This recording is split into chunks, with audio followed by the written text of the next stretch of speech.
Thinning shears. We don't want some big blunt ear. Yeah, you don't want anything to look scissor like cut. a straight line. Yeah. If it looks like it's called scissor, that's wrong. And there's a lot of show. Stop. That's that Bichon head thing that you'll get.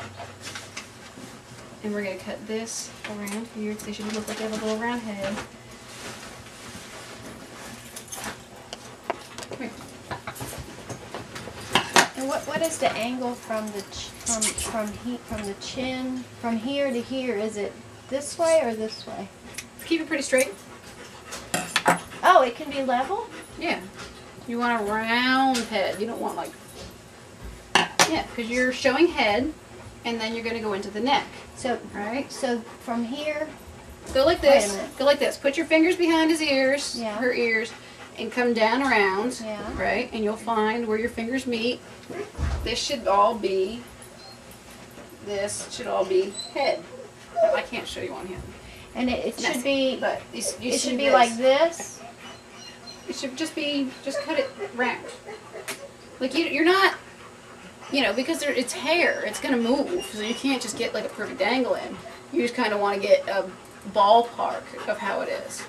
Right, so that's why you take this landmark and do this, and then this stuff kind of just gets trimmed up. We'll look at Toby a little bit more. Do you want me to hold well, I understand that you're me. saying from here forward. Yes. But what are you doing? You're just kind of trimming it so it looks round. So if you look at him head on, come here. If you look at him head on, right, and I just trimmed this ear, do you see the difference in the roundness where I took some off? Yeah. You see it? That's what you're trying to do. So like you're gonna, the length back is gonna be determined by here. You know, by going behind the ears and dropping down where your fingers meet, and everything in front of that is part of the head, and it gets trimmed, you know, a little bit downward, you know, if you want to do anything that, like downward. But you're taking this off as part of the head, this stuff. Okay? That's all part of the head. And you're gonna just kind of braid here. Because you want it to be round. You can taper a little bit into the neck, you know, but not much. From where the muzzle meets the head, right? And you're going to take this crap, that's the thing. This should all be brushed out. You should brush all this out so it's nice and soft. And then what we're going to do is we're going to take this stragglies. I'll cut your nose off. You're putting it right, whatever is beyond the nose. Scissors. Is that your guide? guide? Regular scissors? Terriers, yeah. And you just flip it to the Shorty, stop it. Is that your guide beyond the nose? Right here. Like where your eyes are and your skull meets the muzzle. We'll take this, pull it out, and we're going to trim it at an angle. Makes them look cute. And it gets rid of this. Yeah. Exactly. Can you do I'm starting to wrinkle. I'm pruning up. It's a little gross. I know. But you can see like, oh, he looks much cuter now, doesn't he? No. Do you see it? Yeah. Face. Well, that is cuter than big, you know. Yeah, definitely. Yeah. A big old tongue. And a big old tongue, like that. Big old tongue to be bit. Yeah. And then Took a chunk out of it. From the stalk. Yes, that you want a square. They want a big square muzzle. Flat. So you fluff this up a bit. You want a nice square muzzle. Yeah, you don't want big fat head, tiny little muzzle, right? Should look like squares. Yes, squares. Do you tease? Show me. Grab here again? Yeah. Yes, I do. Pull it here. So, and you can feel like your fingers on the nose, so that's where you're going to trim. And you trim on an angle. Right? This way. This way. Like, not quite parallel to... No, it's going to be on the side.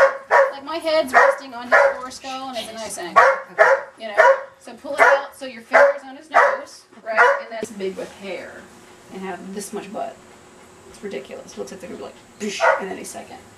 So, like, his is just done, so he's not going to grow that much. But when you look at head coat, you want to pull the head coat forward, right? Pull it forward. And when it gets out to their nose, you kind of want to take it down. You know, and you definitely don't want any scragglies. Jerry's very good at making a round head without scragglies. So you want a nice, you don't want a cut head, but you want a nice group of hair there. You don't want like this, you know, crazy, wispy little pieces of hair. So when you,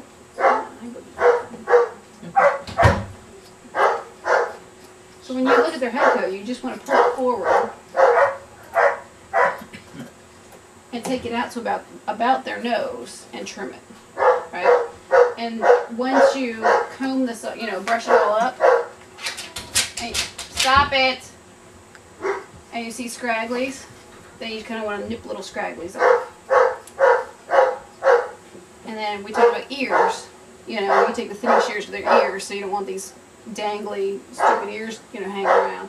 You want like a little cute little ear. Do you ever curve the earlobe or not? You don't have to. So you just want to take a little bit off the ends.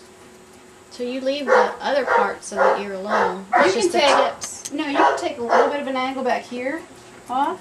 But it's not a big deal, you know. You don't want you don't want to define the ear as it lays, but you can give it a little bit of a curve to it like it would be. Just not that, you know, not as the ear flows. No, you don't need that. But can you see the difference in his chin too with his head? See how he's got head coat and then he's got this chest coat, right? Okay. Your chest is still wet, buddy. We need to dry you.